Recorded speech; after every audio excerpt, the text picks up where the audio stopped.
Assalamualaikum warahmatullahi wabarakatuh. Sahabat Yuk Ngaji yang insya Allah senantiasa dirahmati Allah Subhanahu wa Ta'ala. Hari-hari ini memang kita menghadapi sebuah fitnah-fitnah yang sangat besar di dalam agama kita, yang mungkin ulama-ulama pada zaman dahulu pun tidak pernah mengalami hal-hal yang semacam ini. Karena kenapa? Karena muncul banyak isu-isu yang dibangkitkan kembali seperti dari kubur, yang berupa isu pluralisme, yang berupa isu yang mengatakan bahwa semua agama itu adalah sama. Dan ini biasanya ketika mereka mengucapkannya, mereka berdalil dengan surat Al-Baqarah ayat 62. Yang Allah firmankan di dalam Al-Quran, Bismillahirrahmanirrahim, A'udzubillahi minasyaitonirrajim, Innalladzina amanu walladzina hadu wan nasara was-sabiin man amana billahi wal yaumil akhir wa amilas salihan falahum ajruhum inda rabbihim wala khaufun alaihim walahum yahzanun. Yang kira-kira terjemahannya adalah, sesungguhnya orang-orang yang beriman dan orang-orang Yahudi, orang-orang Nasrani, orang-orang Sabi'in, siapapun di antara mereka yang beriman pada Allah Subhanahu wa Ta'ala, lalu mereka melanjutkannya dengan amal yang soleh, maka mereka mendapatkan balasan daripada Allah Subhanahu wa Ta'ala. Mereka tidak merasa khawatir dan mereka tidak merasa sedih. Ayat ini seolah-olah dipakai untuk menunjukkan bahwa selain Muslim pun mendapatkan balasan daripada Allah Subhanahu wa Ta'ala. Padahal kenyataannya justru sebaliknya. Ayat ini bukan penguat pluralisme, tapi justru ayat penguat bahwasanya hanya orang-orang beriman yang mendapatkan balasan daripada Allah Subhanahu wa Ta'ala di akhirat kelak. Kalau di dunia, setiap orang yang melakukan apapun pasti mendapatkan balasannya. Tapi yang mendapatkan balasan kebaikan di akhirat hanya orang-orang yang beriman. Mengapa? Mari kita perhatikan. Bahwasanya Allah mengatakan di dalam Al-Quran, Innalladzina amanu, sesungguhnya orang-orang yang beriman, walladzina hadu wan nasara was-sabiin, dan orang-orang yang Yahudi, orang-orang Nasrani dan Sabiin, Allah katakan, man amana billahi wal yaumil akhir, mereka beriman pada Allah dan juga kepada hari akhir, maka mereka itulah yang dikatakan melanjutkan dengan amal-amal yang soleh, maka mereka mendapatkan falahum ajruhum inda rabbihim, mereka mendapatkan balasan daripada Allah Subhanahu wa Ta'ala. Dan ketika menafsirkan ayat ini, Imam Ibnu Katsir menuliskan dalam kitab tafsirnya, beliau mengutip sebuah ayat lain dari surat Yunus, ala inna awliya Allahi la khaufun alaihim walahum yahzanun, sesungguhnya yang dimaksud dengan ayat yang tadi adalah para wali Allah, yang mereka ini senantiasa tidak mendapati kekhawatiran pada diri mereka dan mereka tidak merasa sedih di dunia maupun di akhirat. Siapa mereka? Alladzina amanu wa kanu yattaqun, yaitu adalah orang-orang yang beriman pada Allah dan mereka bertakwa pada Allah Subhanahu wa Ta'ala. Dan jelas ini konsep yang berbeda dengan konsep pluralisme yang dianut oleh orang-orang yang tadi mengaku Islam tapi mereka sangat jauh pemahamannya daripada Islam.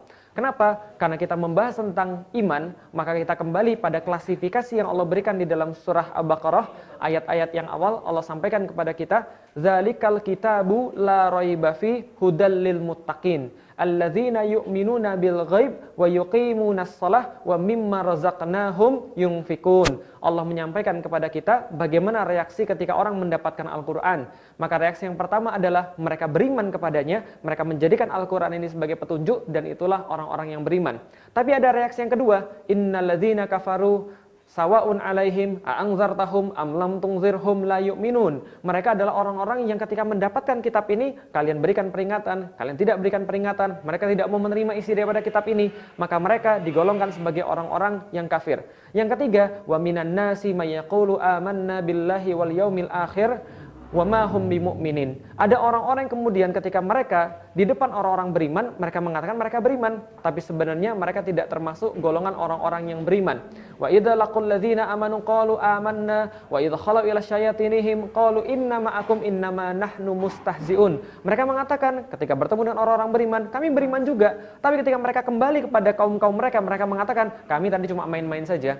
Sesungguhnya kami adalah bagian daripada anda-anda semua, yaitu termasuk orang-orang yang tidak beriman. Maka ada tiga golongan ketika mereka dihadapkan dengan Al-Quran. Yang pertama, beriman dengan Allah, menjadikan Al-Quran sebagai petunjuk. Yang kedua, mereka kafir dengan Al-Quran. Yang ketiga, mereka menjadi orang munafik, mau mengambil sebagian saja yang mereka suka, sementara mereka meninggalkan yang lain.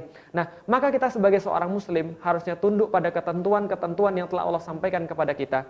Dan surat Al-Baqarah ayat 62 tadi harusnya tidak menjadi sebuah hal yang justru menjustifikasi pemahaman salah bahwa semua agama adalah sama. Di dalam Islam, pemahaman seperti ini tidak ada, tidak dikenal daripada zamannya Rasulullah Shallallahu Alaihi Wasallam, tidak dikenal di masanya para sahabat, tidak dikenal di masanya para tabiin, tidak dikenal di masa para tabiut tabiin, tidak dikenal pada masa ulama-ulama salaf. Lalu ketika Anda mengucapkan bahwa semua agama sama, siapa Anda? Anda bukan Rasul, Anda bukan Nabi, Anda juga bukan para sahabat, Anda bukan tabiin, bukan para tabiut tabiin, Anda juga bukan salaf, lantas mengatakan yang tidak pernah mereka katakan. Anda siapa? Allah, sahabat Yuk Ngaji dimanapun berada. Ketika Rasulullah Shallallahu Alaihi Wasallam mulai mendakwakan Islam secara sempurna, beliau mendapatkan tanggapan-tanggapan yang sangat baik daripada orang-orang di Jaziratul Arab. Mereka berbondong-bondong mulai mengenal Islam dan kemudian mereka merasa tertarik dengan Islam yang waktu itu memang memberikan konsep yang berbeda dengan konsep yang ada yang sudah jumud pada saat itu. Maka orang-orang Quraisy yang pada saat itu menjadi status quo, mereka tidak senang dengan keadaan ini dan mereka mulai mengatakan kepada Rasulullah Shallallahu Alaihi Wasallam bagaimana usaha untuk mengkompromikan antara keyakinan mereka yang memang berbeda. Mereka mengatakan pada Rasulullah Shallallahu Alaihi Wasallam, wahai Muhammad, bagaimana kiranya ketika kita mencoba agama satu sama lain?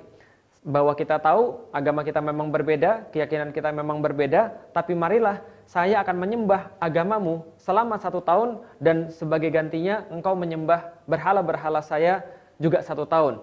Jadi konsepnya adalah mengkompromisasikan agama itu agar saling merasa satu sama lain. Dan itulah yang menjadi sebab turunnya ayat Allah Subhanahu wa ta'ala surat Al-Kafirun yang berbunyi Qul ya ayyuhal kafirun la a'budu ma ta'budun wa la antum 'abiduna ma a'bud wa la ana 'abidum ma 'abadtum wa la antum 'abiduna ma a'bud lakum dinukum waliyadin. Maka bagimu agamamu dan bagiku agamaku.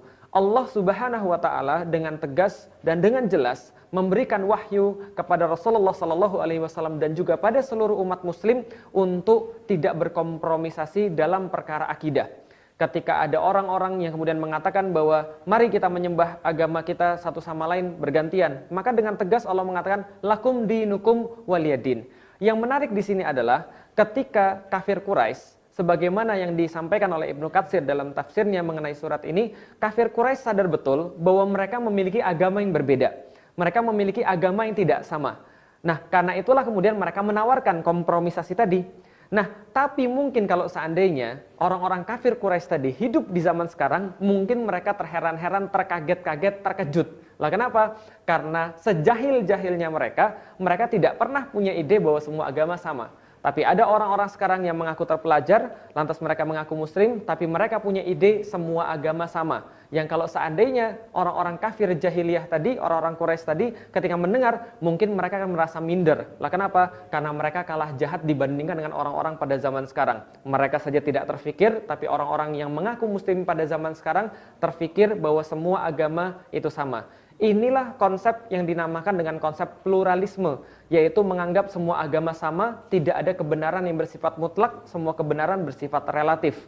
Bahwa semua agama sama, semua akan masuk surga, semua mendapatkan balasan. Konsep ini tentu saja ditentang di dalam Islam. Karena kenapa? Karena konsep ini bertentangan dengan tauhid, bertentangan dengan bahwasanya Allah itu tidak ada serikat dengannya, dan seorang muslim ketika dia sudah memasuki Islam, maka dia tunduk pada syariat Allah Subhanahu wa ta'ala, bukan justru bermain dengan akalnya. Karena posisi akal di dalam Islam sesungguhnya sudah sangat jelas. Akal di dalam Islam digunakan untuk mencapai eksistensi Allah Subhanahu wa ta'ala. Oleh karena itulah ratusan ayat di dalam Al-Quran itu menyeru kepada kaum muslimin, menyeru kepada manusia untuk senantiasa menggunakan akalnya. Kenapa? Karena akal adalah jembatan antara mereka dengan Allah Subhanahu wa ta'ala. Maka Allah hanya menyuruh kepada dua makhluk untuk kemudian berpikir dengan akalnya, yang diberikan akal itu agar dia mampu beriman, yaitu adalah jin dan manusia. Wa ma khalaqtul jinna wal insa illa liya'budun. Sedangkan pada makhluk-makhluk yang lain Allah tidak memerintahkan untuk berpikir dan untuk beriman. Karena kenapa? Karena iman hanya bagi yang memiliki akal. Tapi ketika seorang muslim sudah beriman kepada Allah Subhanahu wa ta'ala, maka akalnya tunduk kepada syariat yang Allah dan Rasul bawa. Akalnya berganti fungsi dari memahami, dari mencari eksistensi Allah, menjadi memahami setiap dalil-dalil yang diberikan oleh Allah Subhanahu wa ta'ala dan Rasulnya. Makanya Allah Subhanahu wa ta'ala berfirman di dalam Al-Quran, wa makana lil mu'minina wal mu'minatin idza qadallahu wa rasuluhu amran ayyakuna lahum khiyaratu min amrihim. Ketika seseorang muslim sudah mendapatkan perkara-perkara yang Allah putuskan kepada dia, maka tidak layak kepada dia memiliki pilihan-pilihan dalam perkara syariat itu. Allah juga menegaskan misalnya di dalam surat Al-Baqarah ayat 216. Kutiba alaikumul qital wa huwa kurhul lakum wa asang takrahu syai'a wa huwa khairul lakum wa asang tuhibbu syai'a wa huwa syarrul lakum wallahu ya'lamu wa antum la ta'lamun. Allah yang Maha tahu tentang yang mana yang baik dan yang mana yang buruk. Allah Maha tahu tentang apa yang paling baik bagi manusia dan apa yang tidak baik bagi manusia. Maka ketika seorang muslim sudah bersyahadat dengan syahadatain itu, maka akalnya tunduk kepada syariat yang Allah dan Rasul bawa. Sebagai pamungkas, benarlah Imam Ali karramallahu wajhah ketika menyampaikan kepada kita, seandainya syariat ini itu tunduk dalam perkara akal, maka dalam perkara mengucap khuf, maka khuf sepatu sebelah bawah itu lebih layak diusap daripada sebelah atas. Mengapa? Karena yang kotor adalah sebelah bawah, bukan atasnya. Maka akal untuk memahami bahwasanya Allah itu ada, untuk memahami eksistensi Allah itu ada, untuk memahami Islam adalah agama yang benar dan tidak selainnya. Tapi ketika sudah menjadi seorang muslim, maka akalnya tunduk pada syariat dan tidak ada konsep semua agama adalah sama. Ini adalah konsep yang sama sekali tidak dikenal. Bahkan mungkin kalau orang kafir Quraisy yang jahil itu pun, sejahil-jahilnya mereka, ketika mereka hidup pada zaman sekarang, mereka merasa aneh dengan orang-orang yang tadi, yang mengaku muslim, yang mengaku mereka punya pendidikan, tapi mereka punya konsep yang sangat aneh, yang bahkan tidak pernah ada pada orang-orang pada zaman dulu. Sejahat-jahatnya mereka tidak pernah mengucapkan semua agama itu sama. Dan ini adalah bagian daripada pluralisme, dan pluralisme beda dengan pluralitas. Pluralitas adalah keniscayaan karena beragam itu ciptaan Allah, tapi pluralisme menyamakan semua agama adalah bagian daripada syirik dan ini harus ditolak di dalam Islam. Wallahu a'lam bishawab. Semoga sahabat Yuk Ngaji mendapatkan satu pencerahan, mendapatkan satu inspirasi dan mudah-mudahan kita tetap istiqomah dalam Islam kita. Seandainya ada saudara-saudara kita yang memiliki pemahaman seperti itu, maka tugas kita adalah mendakwahi dan menasihati mereka. Tapi kalau seandainya memang mereka adalah orang-orang yang mencari sensasi, kita doakan mudah-mudahan Allah memberikan hidayah pada mereka.